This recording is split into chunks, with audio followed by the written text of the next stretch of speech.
fa fitaovana sy teknolojia avolenta natao ampiasaina andavanandro.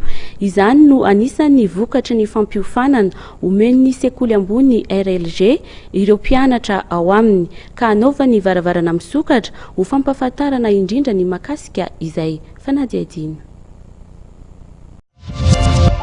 Teknolojia avolenta natao ampiasaina eo amin'ny fiainana andavanandro.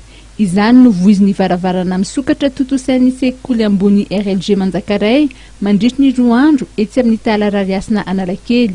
Mitondra fanazavana Ramatoa Ramananarivo Tiny, directeur nominal.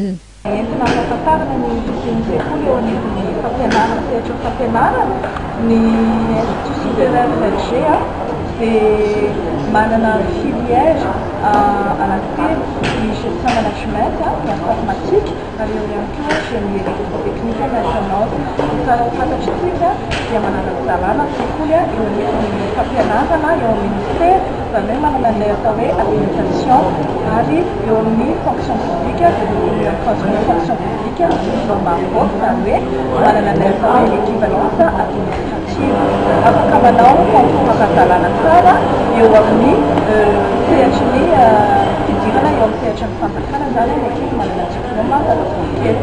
Ny totra omeny RLG dia eo amin'ny sehatry ny fampianarana dia manana mampiavaka azy izy. Ny antony dia ireo fiara-miasa amin'ny entreprise maromaro na orinasa maromaro misy amin'ny izy ary misy ny tena atao hoe partenaire officiel na hoe partenariat.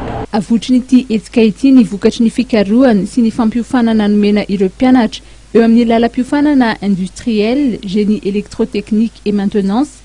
Anisan'ireo lalam-piofanana maro atolotry ny sekoly ambony.